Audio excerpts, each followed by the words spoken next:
Leave your comments on the Ask Reddit sub, and I'll read your answers on the next episode of LWIAR. What are some very creepy facts? Female mummies in ancient Egypt were always more decomposed than their male counterparts.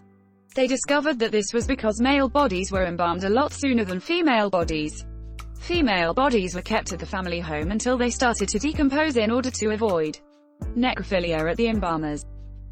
Is she ready to go to the embalmers? No, she's still pretty sexy. How could anyone possibly know this? Herodotus in the 5th century BC. It was covered in some of the research I read when I was doing my doctorate in archaeology. This article covers it and is quite interesting. Chan A.C.T. of a Ptolemaic period mummy from the ancient Egyptian city of Akhmim. Someone found an ancient Egyptian blog post about it. It was on Tumblr. Well, that escalated quickly. If Reddit has taught me anything, it's that necrophilia is inevitable. There is a reason this line is legendary. I also choose this guy's dead wife. Yes, I recently saw the post in this AskReddit subreddit. The question was, if you can have sex with anyone in history, whom would you choose? A man answered something like, I would choose my wife who died 9 years ago due to cancer.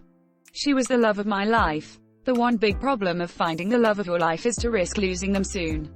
Another dude replied to his comment saying, I also choose this guy's dead wife. Thanks for explaining. I'll sit and wait for someone to post a link soon. Here you go. After getting stung by a coned snail, you don't feel the sting for a little bit. There is no antivenom and it can be lethal. Treatment is basically keeping the victim alive until the venom wears off. Coned snails are pretty freaky. Some of the most deadly ones can kill you in 30 minutes or less after they sting you. Their shells are super pretty too, so any beachcomber should be aware of these creatures and know how to pick up a shell carefully just in case someone might still be inside. Is it super intelligent, immortal, and trying to touch me? This comment is blowing up way more than I expected it to. Holy crap, thank you for the silver, Miss Ranger man. This is just the decoy snail. Till there are killer snails. Watch out, B-word edit SUHH dudes. At least I'll get time to outrun them. WTF? Question mark. And where do these cute little guys live? Australia? All over the world, but notably on tropical coral reefs, including Australia. In Hawaii, definitely. My little cousin handed me a live one once. Did you die? Probably. There is only a 40% chance of finding their killer. One reason that crows and ravens are associated with death is because they would often follow armies as they marched to battle. Being both carrion birds and extremely intelligent, they realized that a large group of armed men marching on one direction meant that there would be a tasty meal of corpses to eat soon afterwards. That's actually pretty neat. I'd like to subscribe to Crow Facts, thanks. Thank you for subscribing to Crow Facts. Did you know that crows can speak English? When I was a kid, there was a crow at the local zoo that the kids taught to say all sorts of profanities. Blobfish in its natural habitat looks like a normal fish, but it lives so deep underwater that it doesn't use a normal gas bladder to keep itself balanced. Instead, it has a spongy skin that is slightly less dense than water, which becomes damaged and bloated when fishermen bring it up too quickly. It's not really the ugliest fish. It has just experienced something worse than one of us being thrown into outer space. Between sea level and space, there's 1 atmospheric pressure of difference. Between sea level and 2,000 feet underwater, their upper limit, there's 60 atmospheres of difference. Space aliens pick up humans and violently yank them into space. Humans explode space aliens. Haha, look at their stupid faces. Now I'm sad for the blobfishes. Imagine being taken 5,000 miles under the ocean, having your skull be crushed by the immense pressure, then being called the ugliest motherfricker alive. I'm used to being called that, so we good. Here's a comparison pic. 30a.com *, holy cow, thanks for the awards. And wow, like 50 people drew a connection to Made in Abyss. Never even heard of it before, but maybe I'll check it out now. OMG, now I feel terrible for them. Yeah, that's actually a neat looking fish in its natural habitat. those poor bastards. It looks so painful. Imagine being beaten so hard so your tissues start to melt and sag, and then you are called ugly. 3,000 feet deep, pulled up by fishes. Who the hell is fishing 3,000 plus feet deep? A lot of deep sea fishing and trawling is done at great depths. This is called bottom trawling. U2.be another video of it actually being done. U2.be. And it is freaking depressing. We barely know what is down there, and trawling is essentially bulldozing the deep sea habitat, ripping up coral hundreds of years old with the trawler nets. The deep sea was a relatively stable environment, so the flora and fauna there grow slowly and live forever, so any damage done would take ages to recover, if it ever does. Because of the long time span, they're also slow to adapt to changes. We can't see the damage we're doing, so we just pretend it doesn't happen. We will never know what we are losing. When you happen to be murdered, there is only an about 40% chance that your murderer will be found and punished. Edit. A lot of people are asking which country I'm referring to. This is a worldwide approximation. There are obviously countries with higher percentages of solved murder cases, but also some with even lower. For example, in the US there is a 40% chance to get away with murder. In Mexico, 90% to get away with it. Organized crime. The overall amount of crimes in that area and war plays a huge role in this. The fact that you chose to use when instead of if makes this fact even more unsettling. Purely anecdotal, but my murderer was caught every time it happened to me. No one has ever murdered me and gotten away with it. Thanks for the encouragement. 5 stars to be exact. Locusts aren't a type of animal. They're a condition some grasshoppers experience. Many species of grasshoppers become locusts when they're too crowded. Literally, their legs rubbing together triggers the change. Once grasshoppers start to swarm, they will join up with others, physically grow larger, change color, and eat basically anything they find. Most of a swarm will be born as part of the swarm. Increased mating is part of swarm behavior. This is why it often seems like locust swarms come out of nowhere. Edit. Whoa, this blew up. Thank you for the awards, kind strangers. Unfortunately, I'm not an expert and my Wikipedia level understanding was super lacking for a post with this many eyes on it. Here are some corrections that have been brought to my attention in the comments. A very small percent of grasshopper species swarm, and not all those that do undergo physical changes. Your garden variety grasshopper is probably harmless, especially if you're in NA where there's only one species that swarms and it's super rare. Grasshoppers who do swarm are often called locusts even when not swarming.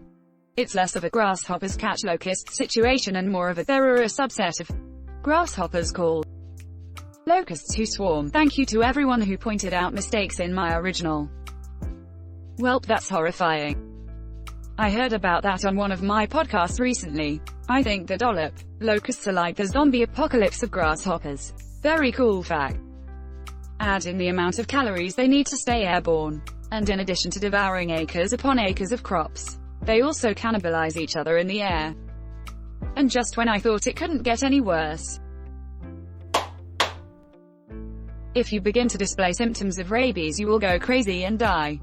There's no cure. Your brain will slowly melt until you're dead. The second you get bitten by anything, you should literally speed to the hospital. Unless you don't notice because you were bitten by a tiny infected bat with tiny teeth. You didn't feel the pinch because it happened while you were asleep in a hammock outside. Make sure to read the bottom. Friends. I woke up with a bat in my bedroom and didn't capture it. I mentioned it to my doctor, who called the county epidemiologist, and their office called me and strongly advised I get the rabies shots because a sizable portion of people who die of rabies do so because they woke up with a bat and didn't realize it bit them. It's a very small number. But still, the scare campaign worked and I wound up getting the series of shots. I had no insurance, but it was all paid for by the county. It was 5 sets of shots. The first one was a set of 2 rig shots in my butt and a different kind in my arm. The last 4 were just the one in my arm, spaced out at a specific interval. 1, 3, 7, 14, 21 days apart, I think. It wasn't so bad, so if anyone reading ever needs them, don't be too freaked out. It was no worse than a tetanus shot. And it was not in my stomach or anything mad like that. Serial killer Richard Chase took any unlocked door as an invitation to come inside. Ugh, my mom never locks her door and she lives alone. Way back in the woods. Serial killer Joseph Edward Duncan III made a similar comment about the unlocked door of a family he murdered. IIRC he thought he was a vampire. This is also not the worst fact about this case. He was severely mentally ill and thought he didn't have enough blood. His solution was to drink blood. So didn't quite think he was a vampire, but close enough. This is the example I use every time my husband keeps the door unlocked. I need to start using this with my husband. He leaves the damn door unlocked all the time. Crocodiles can gallop like a horse. I don't like knowing this, so I am cursing you people with this knowledge as well. Fortunately alligators cannot. So that's how you tell them apart. Yeah, but now I'm confused how to tell a horse and crocodile apart. In the US, if someone is kidnapped and not found within about a day, then there is a 97% chance the kidnapped person is dead. And 3/4 of them are killed within the first 3 hours of their abduction. That's why it's so important to go to the police right away. And for the cops to actually act immediately instead of waiting 24, 48, 72 hours. Edit. I'm not sure where that myth of wait X hours to notify the police came from. But I've heard so many missing persons cases where the police wouldn't act for a day or two unless there was serious evidence of foul play because they're an adult and it's not illegal for an adult to go missing, or the teenager is with friends somewhere, or they're a runaway. Children under the age of 12 always get priority, but older ones tend to come with excuses. Valuable time wasted leads to valuable lives wasted. Wow, I must be special because the kids I've got are still alive. And all napping comfortably, I hope. Men who are hanged get a death erection, known as rigor erectus. Pretty awkward for the family, I assume. Die hard. For women, the labia fill with blood and become engorged. Equal rights, am I right? Edit. Brew, thanks for the awards. Someone spent money on my dumbass comment about bloody lady flaps. I'm honored.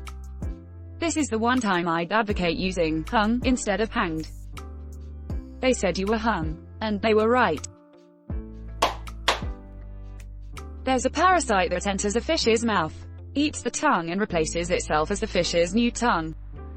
As a fish, they're isn't a cure and it sucks. I keep saying stuff I don't mean to say.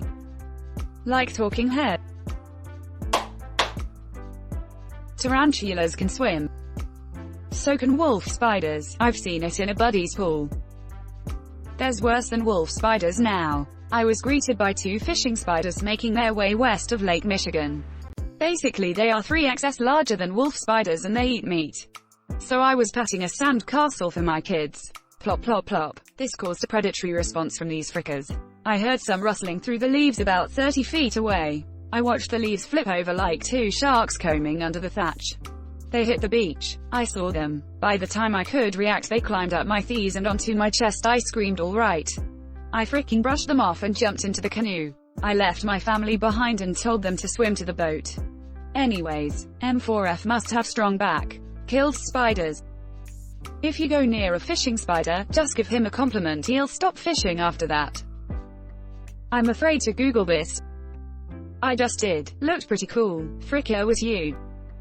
Sweats profusely. Would it make you feel better if I told you it was swimming away from the camera? If you live to age 70 you will have shed around 105 pounds of skin. Edit. Because most seem confused. I mean over time, not all at once. That would be terrible.